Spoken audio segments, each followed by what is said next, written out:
Yo, what is going on, guys? It's Sonder here, and today I'm going to be doing a life story style video. So if you guys do enjoy this kind of video and you want me to do more, please let me know in the comment section below or on Twitter at RealSonder, because I'd love for you guys to tell me that you either like it or you don't. If you do, I will carry on doing these style of videos, but I do have to give you a little disclaimer. I don't exactly live the most adventurous life doing everything every day. I kind of just sit at my desk making YouTube videos and playing CSGO every day, so they are quite rare, but like this one today I knew I had to share with you because it's pretty crazy story. But if there is this type of video that you do want to see, or similar kinds of videos, please let me know in the comments or on Twitter. But without further ado, let's get right into the video. So basically this story takes place actually fairly recently. It only happened in October of 2016, and at the time of recording this video it is the 10th of January 2017. So it is fairly recent, and it's not like I can blame it on my age for being quite dumb, but I did a pretty dumb thing. So, like you heard me say in my intro, I do live a kind of boring life. I just sit and play video games every day, and don't get me wrong, I absolutely love doing that, but if something comes, like an opportunity comes along for me to actually go out and do something, most of the time I am actually going to take that opportunity because it's most likely going to be something that I want to do.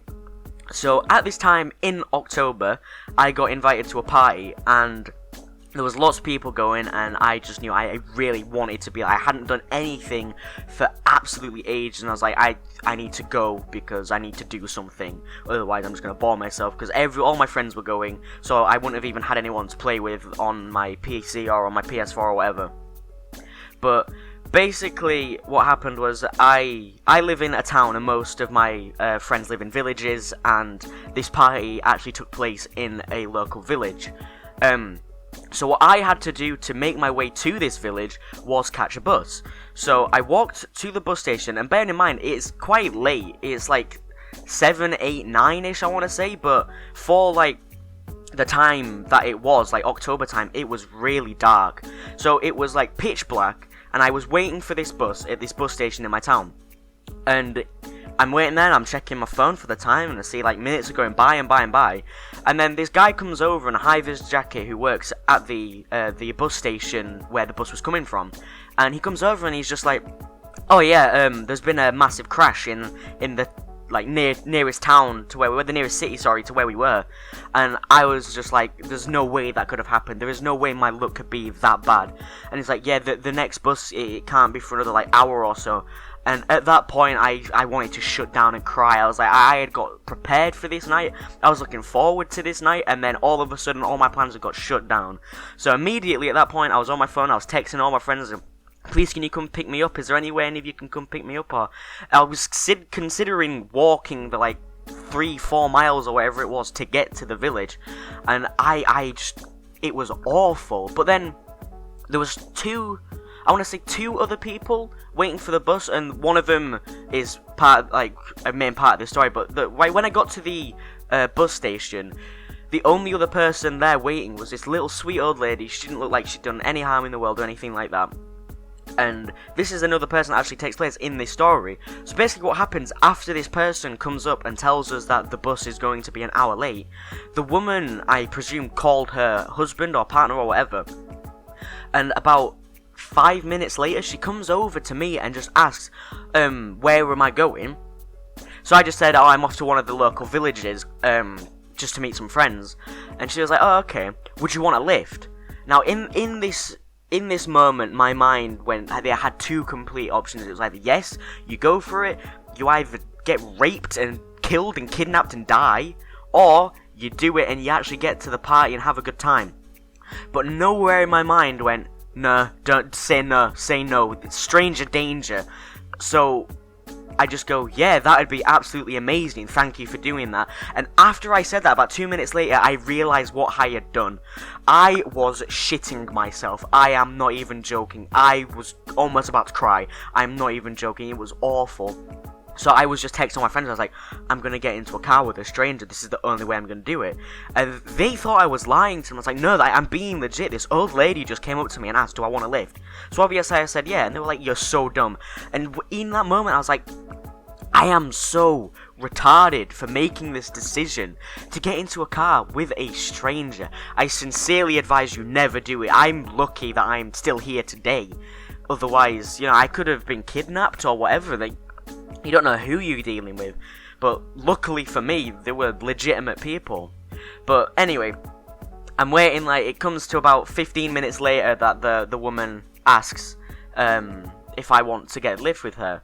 And at this point, I'm like, no, I'm just gonna say no. I'm just gonna get a lift. I'm just gonna walk there. Sorry. And then this car pulls up to her. She starts to get in, and then just says, "Oh, would you be alright to take this lad to this village?" And they were going to the exact same village, so it was convenient for them to drop me off. And then he said, I don't know what he said, but she started guiding me towards the car. There was also this other person there, though, that wanted to go to a further on village, and she also asked her husband or partner or whatever if he could also get a lift. And I quote from this man, he said, "No, do you think I'm a fucking taxi service?" At that point, I lost it. I just said to him, I can go if you want. He's like, "No, you stay." At that point, I was like, this is it. This is the end. This is absolutely the end. I'm never going to see any of my family or friends again. After he said that to that other person, I thought they were just aggressive people. The car journey was completely silent. I had my one hand on the seatbelt, the other hand on the door handle, ready to bail out the car. You don't even know. It was absolutely insane. I couldn't even comprehend what I was doing as I was doing it. But I suppose in the end it did work out. I did get to the party. I did have an amazing time, and I'm all safe now. And it happened months ago, but I can't exactly justify my actions and say, "Oh yeah, if someone says to you, you know, you want to hop in my white van, you know, I've got nice candy for you. You don't fucking do it." But I suppose I've done it. I'm living proof that stranger danger isn't always exactly there. But I don't know if it's the fact that I had the stereotype about the woman that made me just say, "Yeah, go for it. She's fine." She's just this innocent, sweet old lady. Yet that innocent, sweet old lady could have kidnapped me and killed me and done whatever, and I wouldn't be here now making this video telling you guys about it. But I suppose it is what it is. I'm here now. So anyway, I hope you learn from my mistakes. Don't get into people's fucking cars. It's really dumb. Don't go up to the guy on the street who's offering out free candy in the back of his Ford Transit, because you're gonna get kidnapped and raped and killed, and it's not gonna be fun. So I hope you guys really enjoyed this video. Like I said, be sure to leave it in the comments or tweet at me on Twitter. Tell me if you want me to do more stories like this. Like I said, I don't exactly have loads and like lists and lists of things like I've done, but I suppose like you can see from this, I am pretty fucking stupid. So there will be probably more stories if I think about it. Similar to this, where I've done just really dumb shit, but I'm somehow still here today. To be honest, I don't get how I'm not dead at this point, but I'm not, thank God. So if you enjoyed this video, please be sure to let me know on Twitter or in the comment section below. Leave a like also if you did enjoy this video. Tell people that you know to share my channel around, see if people that you know would like this kind of content. And I hope you all have a great day, and I'm out. Peace.